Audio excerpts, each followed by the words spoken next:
Home circle. The home circle ought to be, the most delightful place on earth, the center of the purest affections and most desirable associations, as well as the most attractive and exalted beauties to be found this side of paradise. Nothing can excel in beauty and sublimity the quietude, peace, harmony, affection, and happiness of a well-adorned family, where virtue is nurtured and every good principle fostered and sustained. The home circle is the nursery of affection. It is the Eden of young attachments, and here should be planted and tended all the germs of love. Every seed that shall ever sprout in the heart, and how carefully should they be tended, how guarded against the frost of jealousy, anger, envy, pride, vanity, and ambition, how rooted in the best soil of the heart, and nourished and cultivated by the soil's best husbandry. Here is the heart's garden. Its sunshine and flowers are here. All its beautiful, all its lovely things are here. And here should be expended care, toil, effort, patience, and whatever may be necessary to make them still more lovely. It is around the memories of the home circle that cluster the happiest and sometimes the saddest of the recollections of youth. There is the thought of brother and sister, perhaps now gone forever, of childish sorrow and grief, of the mother's prayer and the father's blessing. Do you wonder that these memories, both bitter and sweet, linger in the chambers of the mind long after those of the busy years of maturity have faded away, before the approach of age?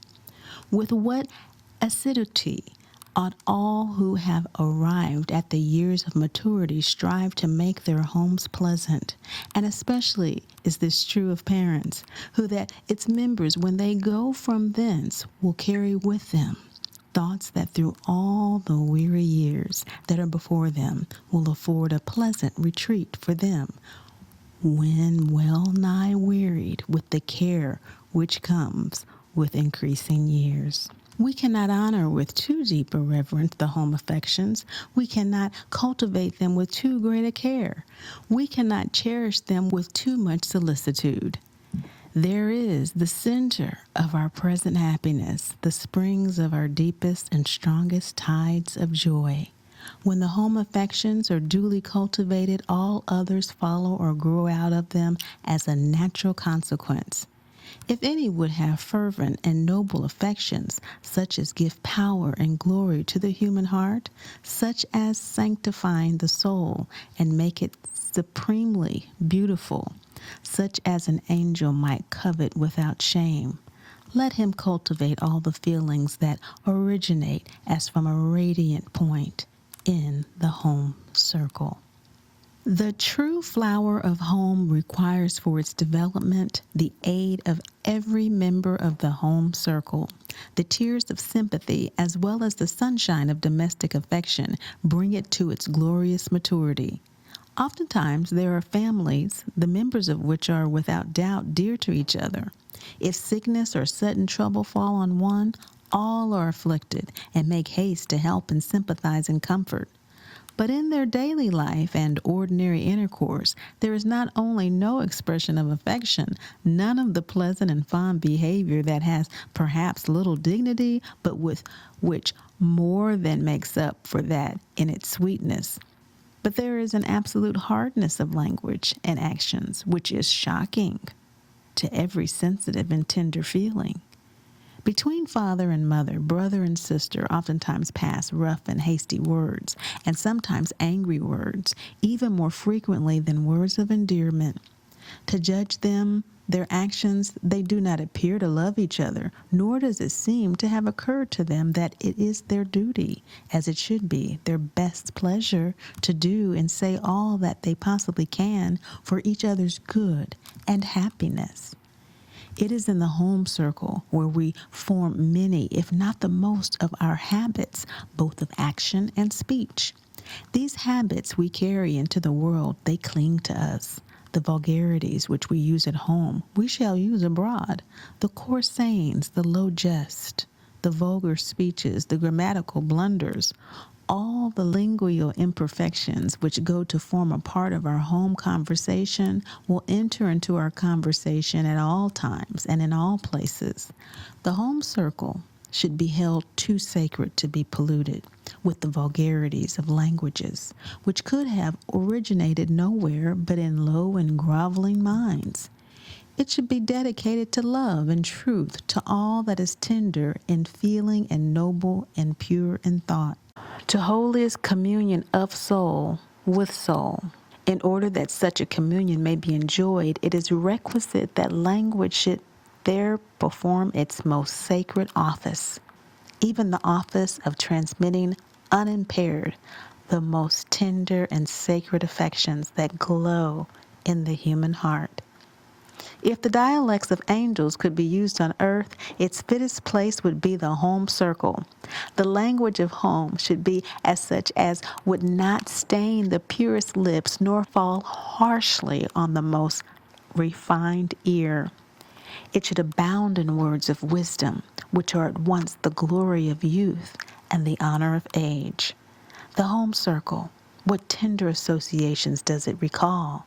How deeply interwoven are the golden filaments with all the fiber of our affectionate natures, forming the glittering of the heart's golden life. Here are father, mother, child, brother, sister, companions, all the heart loves, all that makes earth lovely, all that enriches the mind with faith and the soul with hope. What language is most fitting for home use, to bear the messages of home feeling, to be freighted with the diamond treasure of home hearts? Should it be any other than the most refined and pure? Any other than breathing the sacred charity of affection? Home is the great seeding place of every affection that ever grows in the heart. Hence all should tend well to it, watch, prune, and cultivate with all prudence and wisdom, with all fervency of spirit.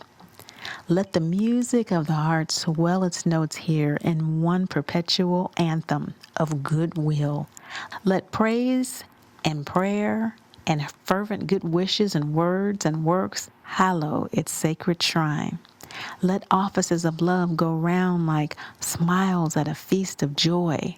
Let the whole soul devote its energies to making happy its home, and its rewards will be great.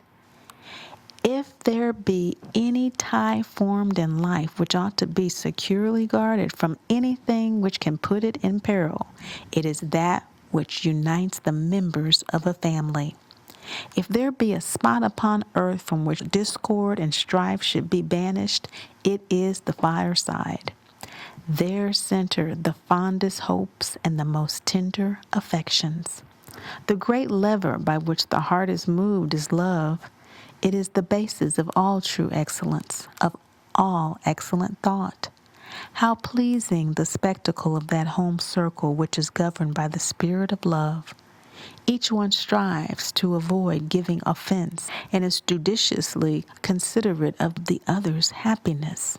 Sweet, loving dispositions are cultivated by all, and each tries to surpass the other in his efforts for the common harmony.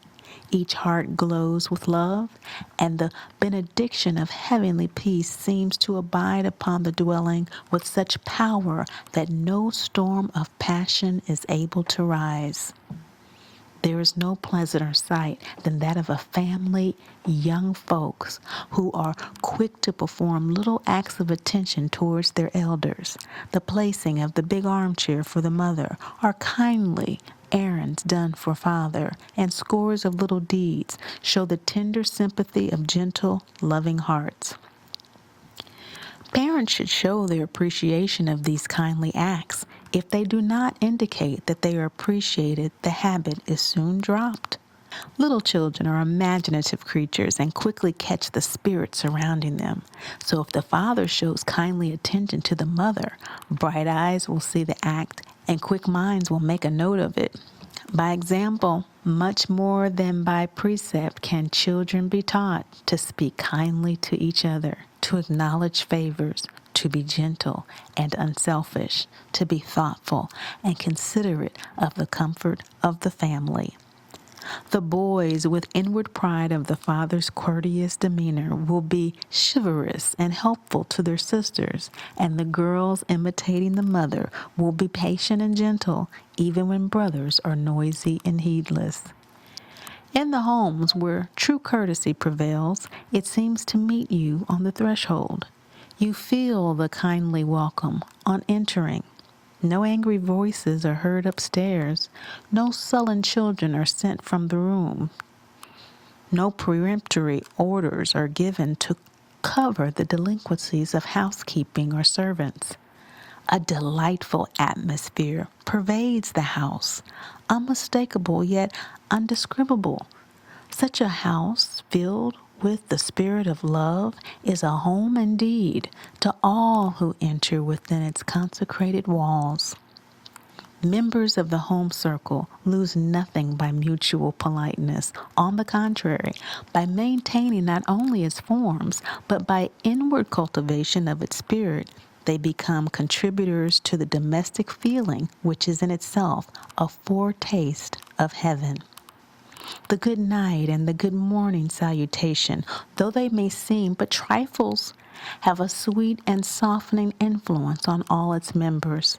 The little kiss and artless good night of the smaller ones as they retire to rest have in them a heavenly melody.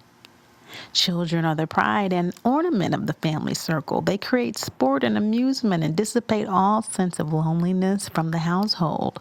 When intelligent and well trained, they afford a spectacle which even indifferent persons contemplate with satisfaction and delight. Still, these pleasurable emotions are not unalloyed with solicitude. It is an agreeable but changeable picture of human happiness.